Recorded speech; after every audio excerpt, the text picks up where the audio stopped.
तो आज की सियासी खबरों को डिकोड करने के लिए वरिष्ठ पत्रकारों का पैनल यहां स्टूडियो में हमारे साथ मौजूद है। आइए जल्दी से आपका परिचय करा देती हूं। आप देख रहे हैं हमारे साथ रामकृपाल सिंह जी मौजूद है, विनोद अग्निहोत्री जी मौजूद हैं, विजय त्रिवेदी जी हमारे साथ जुड़ रहे हैं और साथ ही वरिष्ठ पत्रकार राकेश शुक्ला भी हमारे साथ मौजूद हैं। तो बहुत स्वागत सभी पत्रकारों का, जिनके जरिए आज दिन की सियासी खबरों को डिकोड करेंगे। और शुरुआत वही किसान आंदोलन से जुड़ी सबसे बड़ी खबर के साथ, जिस पर कृषि मंत्री देश के अर्जुन मुंडा, उनका बयान सामने आया है। किसानों को वो सलाह दे रहे हैं, किसानों को बातचीत करनी चाहिए, कोई भी फैसला जल्दबाजी में ना लें किसान, राजनीति से प्रेरित ना हो किसान संगठन, आम जनजीवन को बाधित ना करें किसान। तो एक के बाद एक ये नसीहतें जो देश के कृषि मंत्री की तरफ से देश के किसानों को दी जा रही है, उनके इस आंदोलन को लेकर दी गई है। कोई भी फैसला जल्दबाजी में नहीं, कह रहे हैं अर्जुन मुंडा। राजनीति से प्रेरित ना हो किसान, ये कह रहे हैं अर्जुन मुंडा। और साथ ही साथ उनकी तरफ से यह भी कहा गया है कि आम जनजीवन को बाधित ना किया जाए,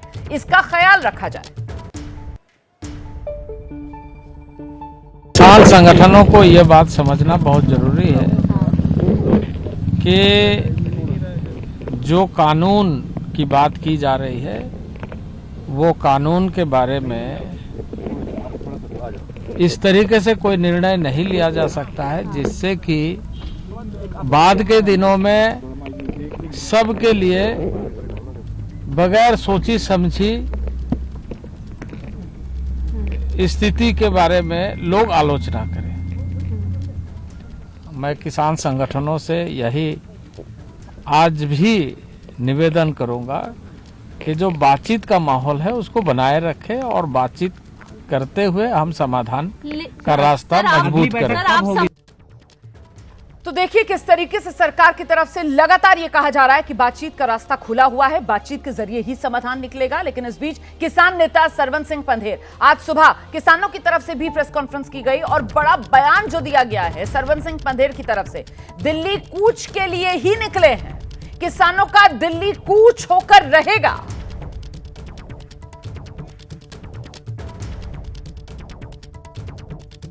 दिल्ली कूच है जी, वो कोई रुकावट नहीं की। पर हम अनुरोध करते सरकार से, पहले ये सब बंद कीजिए, आम माहौल कीजिए। हम वार्ता के लिए कल भी तैयार थे, आज भी तैयार है। तो माननीय प्रधानमंत्री से अपील करते हैं, फिर मैं तो रोज अपील कर रहा हूँ कि आपका बोलते हृदय बड़ा है, बड़ा हृदय कीजिए और हमें एमएसपी खरीद की गारंटी का कानून बना के दीजिए। जिस तरह से अनुराग ठाकुर जी बोल रहे हैं कि इनका मांग पत्र चार्ट बड़ा होता जा रहा है, ये बात नहीं है। हमने पहले दिन से वही मांग पत्र रखा, उसी पे काम कर रहे हैं। किसान नेता को आप सुन रहे थे। किसानों की तैयारी भरपूर है, लेकिन दिल्ली अभी दूर है। और इस बीच एक और बड़ी खबर, कांग्रेस की पूर्व अध्यक्ष सोनिया गांधी रायबरेली से लोकसभा सांसद हैं। अभी सोनिया गांधी अब राज्यसभा के लिए नामांकन करने जा रही हैं। पहली बार राज्यसभा जाएंगी सोनिया गांधी। सोनिया गांधी 2004 से लगातार रायबरेली से लोकसभा सांसद हैं। 1999 से चुनावी राजनीति में कदम सोनिया गांधी की तरफ से रखा गया था। 1999 में पहली बार लोकसभा पहुंची सोनिया गांधी। 1999 से लेकर 2019 तक लगातार लोकसभा सांसद बनने का सफर सोनिया गांधी का जारी रहा है। और यह पहला मौका अब जबकि राज्यसभा सोनिया गांधी जाएंगी, राजस्थान से जा रही हैं, जयपुर पहुंच चुकी हैं नामांकन भरने के लिए। तो सोनिया गांधी नामांकन कर रही हैं। सोनिया गांधी के साथ राहुल गांधी भी मौजूद हैं, प्रियंका गांधी भी मौजूद हैं। जयपुर में नामांकन कर रही हैं सोनिया गांधी आज। आप जानते हैं स्वास्थ्य को लेकर लगातार खबरें आती रही कि स्वास्थ्य ज्यादा ठीक नहीं रहता है सोनिया गांधी का, और इसी वजह से लोकसभा चुनाव वो नहीं लड़ेंगी। ये पिछली बार ही एक तरीके से ऐलान कर दिया गया था और इस बार 24 लोकसभा चुनाव से पहले अब राज्यसभा जाने की सोनिया गांधी की तैयारी। नामांकन भरने के लिए जयपुर पहुंची हुई हैं सोनिया गांधी। सीधे आपको लेकर चलते हैं, मेरे साथ मेरे सहयोगी आशीष इस वक्त मौजूद हैं। आशीष, क्या अपडेट मिल रहा है?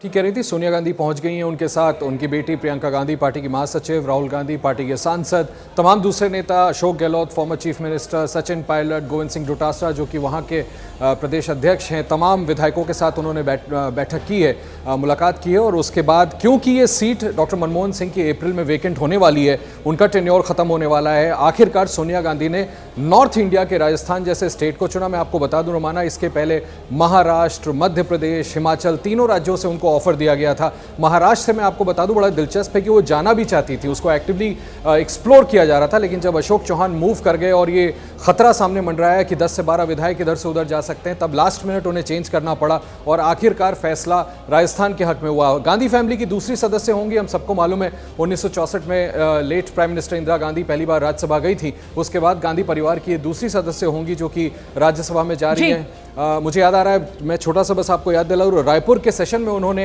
ये इंडिकेट किया था जब उन्होंने कहा था कि I am happy to complete my inning by passing on the baton to mister Kharge. तभी इस बात के संकेत मिल गए थे कि अब वो लोकसभा से हटेंगी और आखिरकार उन्होंने राज्यसभा जाने का फैसला किया। अब से कुछ देर में वो बाकायदा इसका नामांकन दाखिल कर देंगी। बिल्कुल, और ऐसे में सवाल ये महत्वपूर्ण हो जाता है कि वो रायबरेली वाली सीट जिससे गांधी परिवार का एक लंबा जुड़ाव रहा है, उसको लेकर पार्टी और परिवार की कोई रणनीति है जो सूत्रों के हवाले से सामने आ रही हो? देखिए, अभी तो नहीं, इसको हम एक्सप्लोर करने की कोशिश कर रहे हैं। मैं आपको बस ये बता सकता हूं कि अभी तक ये फैसला नहीं हुआ है कि रायबरेली में किसको चुनाव लड़ाया जाएगा। कुछ मेरी जानकारी के मुताबिक सर्वेस कराए जा रहे हैं। पहले ही हम बता चुके हैं अमेठी राहुल गांधी इस बार इच्छुक नहीं लड़ने के लिए। मैं इतना इशारा जरूर कर सकता हूं कि इसमें आप सरप्राइज नहीं रहिएगा अगर गांधी फैमिली पूरी तरह से उत्तर प्रदेश से बाहर निकल जाए। हावेवर ये अभी फैसला होना बाकी है, गांधी फैमिली ही खुद डिसाइड करेगा कि वहां से किस उम्मीदवार को लड़ाया जाए। तो ये एक बड़ा प्रश्न है जो आपके मन में, वो सभी के मन में है कि आखिर अब रायबरेली से कौन लड़ेगा। क्या गांधी परिवार का कोई सदस्य होगा या फिर कोई और कैंडिडेट होगा, ये देखने वाली बात। अच्छा, अब ये तस्वीरें भी आ गई। आशीष, आप प्लीज मेरे साथ रहिए, जरा तस्वीरें दिखा दें। जयपुर आज सुबह ही पहुंची थी सोनिया गांधी और देखिए नामांकन भर रही हैं अपना जयपुर में। उनके साथ में पूर्व मुख्यमंत्री अशोक गहलोत नजर आ रहे हैं, दूसरी तरफ राहुल गांधी खड़े हुए नजर आ रहे हैं, प्रियंका गांधी भी साथ में उनके नजर आ रही हैं। इन तस्वीरों में प्रदेश अध्यक्ष राजस्थान के गोविंद सिंह डोटासरा, उन्हें भी आप वहां पीछे अशोक गहलोत के कोने में खड़ा हुआ देख पा रहे हैं। तो इन सब की मौजूदगी में सोनिया गांधी देखिए अपना नामांकन, राज्यसभा जाएंगी इस बार सोनिया गांधी। लोकसभा से सोनिया गांधी का किनारा स्वास्थ्य कारणों की वजह से सीधे तौर पर चुनावी राजनीति से खुद को दूर करने का फैसला, जो एक तरीके से पहले ही सोनिया गांधी की तरफ से ले लिया गया था, और अब उसी फैसले पर अमल करते हुए राज्यसभा के जरिए संसद पहुंचने की सोनिया गांधी की ये तैयारी, जिसके लिए नामांकन उन्होंने राजस्थान जयपुर में अपना भर दिया है। एक बार फिर से आशीष का रुख करेंगे। और आशीष, जिस बात का जिक्र आप कर रहे थे कि साहब देखिए राजस्थान से वो जा रही हैं, लेकिन जो उनसे गुजारिश की जा रही थी वो महाराष्ट्र का आपने जिक्र किया, मध्य प्रदेश का आपने जिक्र किया, हिमाचल का आपने जिक्र किया, लेकिन पिछले दिनों वो जो पूरी नॉर्थ साउथ डिवाइड वाली राजनीति हमने देखी, उसके बाद खासतौर से चाहे तेलंगाना हो चाहे कर्नाटक हो, वहां से भी ये कोशिश की जा रही थी कि सोनिया गांधी को यहां से राज्यसभा पहुंचाया जाए। तो खासतौर से जो राजस्थान चुना गया, इसके पीछे कोई खास रणनीति? देखिए, क्योंकि आप कांग्रेस अध्यक्ष को देखें, कर्नाटक से आते हैं, साउथ का इन्फ्लुएंशियल स्टेट जहां पर कांग्रेस की पहले से सरकार है। वायनाड केरल से राहुल गांधी लोकसभा सांसद हैं। हालांकि सीपीआई जरूर चाहती है कि अगर इंडिया अलायंस को वहां इंटैक्ट रखना है तो राहुल गांधी वायनाड सीट छोड़ दें, बट उसकी गुंजाइश फिलहाल अभी तक तो कम नजर आ रही है। तो दूसरा highly influential Congress member of parliament वो डाउन साउथ के हैं। ऐसे में बड़ा प्रेशर था कि कोई नॉर्थ इंडियन स्टेट चुनना चाहिए। गांधी परिवार की अगली इन्फ्लुएंशियल जो सदस्य हों, लोगों को उम्मीद थी कि प्रियंका गांधी आएंगी, उन्होंने अभी तक ऐसा कोई फैसला नहीं किया है। लिहाजा राजस्थान को इसलिए चुना गया कि कम से कम नॉर्थ साउथ, जो आप बिल्कुल ठीक कह रही हैं, ये संदेश साफ जाए कि ऐसा नहीं है कि कांग्रेस की दिलचस्पी अब सिर्फ साउथ इंडियन स्टेट्स में है, क्योंकि उनको ऐसा लगने लगा है कि भारतीय जनता पार्टी का ह्यूज सर्ज जो है वो हिंदी हार्टलैंड में हो रहा है। तो कहीं ना कहीं उसको नलिफाई करने के लिए, उसको नेविगेट करने के लिए फैसला किया गया है। मुझे लगता है कि बहुत कंसिडर्ड, सोच समझ करके कई राउंड ऑफ टॉक्स के बाद सोनिया गांधी ने यह फैसला किया है, जिसमें कांग्रेस अध्यक्ष इन्वॉल्व रहे, जिसमें जनरल सेक्रेटरी ऑर्गेनाइजेशन केसी वेणुगोपाल इन्वॉल्व रहे, एंड आई एम श्योर कि राहुल गांधी भी जरूर उन्होंने ये अपनी तरफ से सलाह दी होगी कि साउथ में जब इन्फ्लुएंशियल लीडर्स हैं पार्टी के, तो बेहतर है कि सोनिया गांधी कोई नॉर्थ इंडिया का बड़ा हिंदी हार्टलैंड का स्टेट चुने। बहुत शुक्रिया आपका आशीष इस तमाम जानकारी के लिए। तो आइए जरा जल्दी से पहले इसी पर एक चर्चा का राउंड कर लेते हैं। वरिष्ठ पत्रकार हमारे साथ मौजूद हैं और ऐसे में जो सवाल अब हम आपके सामने लेकर आने वाले हैं, सोनिया गांधी जयपुर में नामांकन दाखिल करते हुए राज्यसभा के लिए। अब सवाल ये कि राज्यसभा में सोनिया, तो फिर रायबरेली का क्या होगा? आपको क्या लगता है रामकृपाल जी, क्या रणनीति होगी रायबरेली के लिए?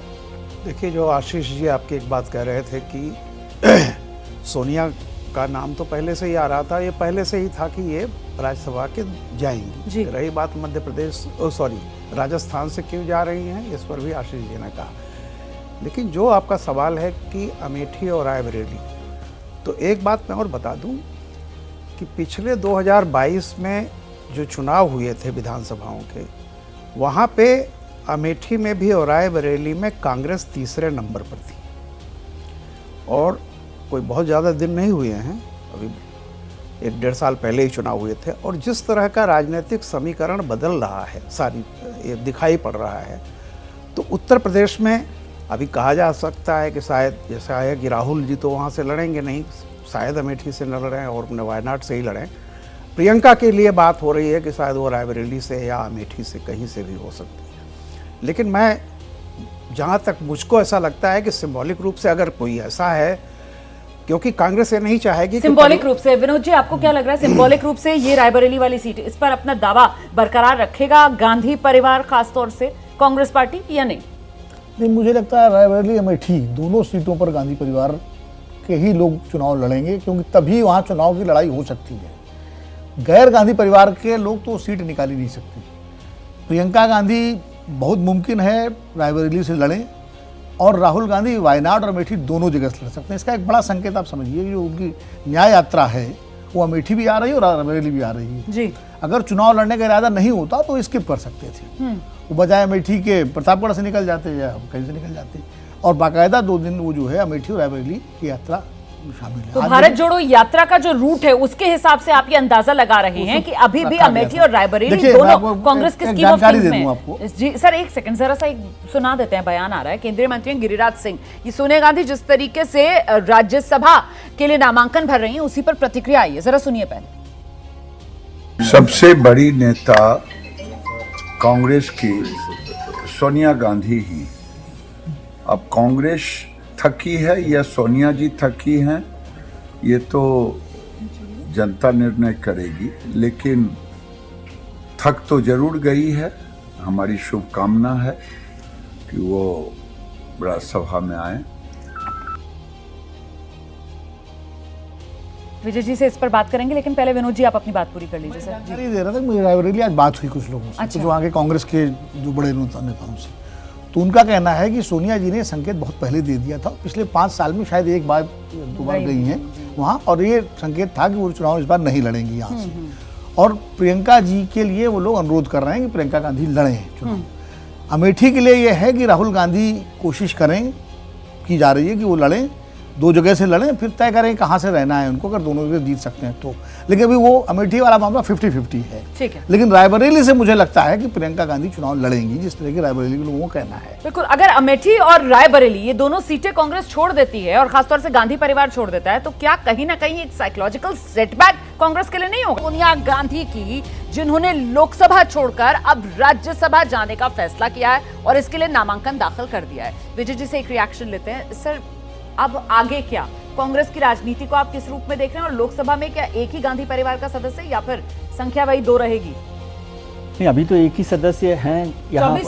24 चुनाव में उत्तर प्रदेश से सोनिया जी हैं, और यदि वो भी छोड़ दिया उन्होंने, अब जैसे आज राज्यसभा में कर ही रही हैं, नामांकन कर रही हैं जयपुर से, तो एक बड़ा मुश्किल काम है। जैसे विनोद जी ने भी जिक्र किया कि रायबरेली और अमेठी दोनों सीटें गांधी परिवार से जुड़ी हुई हैं, और यदि पिछला वो चुनाव के नतीजे देखें तो 55% से ज़्यादा वोट, केवल अकेली सीट है उत्तर प्रदेश में रायबरेली जहां पर कांग्रेस को 55% से ज़्यादा वोट मिले, और रायबरेली के बाद अमेठी में 46% वोट मिले, केवल 2 सीटें, बाकी सब सीटें 20% से कम है, 16% पर आ गई हैं। तो यदि ये दोनों सीटें भी गांधी परिवार छोड़ देगा तो फिर कांग्रेस के लिए मुश्किल होगा, और 80 सीटों वाले उत्तर प्रदेश को इस तरह से इग्नोर करके हिंदुस्तान की, जहां पर उत्तर भारत की राजनीति सबसे महत्वपूर्ण हो, तो उसका राजनीतिक असर दिखेगा ही।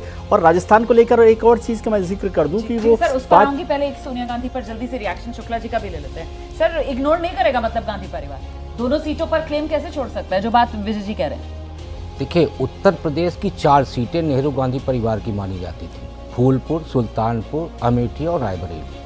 3 सीटें गांधी परिवार से बाहर हो चुकी हैं। रायबरेली को ये मान के चला जा रहा था कि वो गांधी परिवार के पास रहेगी, लेकिन नहीं, गांधी परिवार के पास यदि होता तो गांधी परिवार तो सिर्फ कांग्रेस का माना जाता है, मेनका गांधी को गांधी परिवार ने कभी स्वीकार ही नहीं किया, और इसी वजह वो भारतीय जनता पार्टी में गई। तो अब रायबरेली सीट छोड़ चुकी है सोनिया जी, आगे क्या होगा हम नहीं जानते। जरा दर्शकों को लेकर चलते हैं, बीजेपी की तरफ से प्रेस कॉन्फ्रेंस की जा रही है, सुनते हैं। जो जनजातीय समुदाय से आती हैं और टीएमसी के गुंडे दिन दहाड़े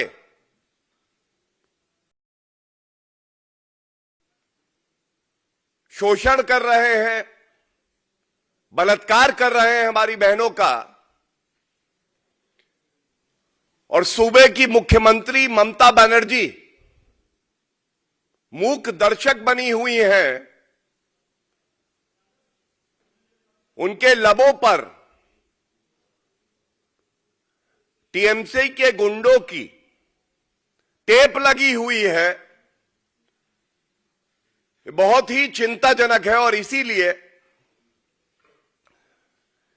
इस मुद्दे पर कुछ नए तथ्य हैं जो आपके समक्ष मैं रखूंगा। This press conference highlights the lawlessness that prevails in the state of West Bengal, where it is clear to every citizen the rule of law does not prevail and exist. Rather, the law of the anarchic ruler Mamata Banerjee prevails, and when the perpetrator of crime happens to be a TMC goon, a constitutional position holder, the chief minister of the state,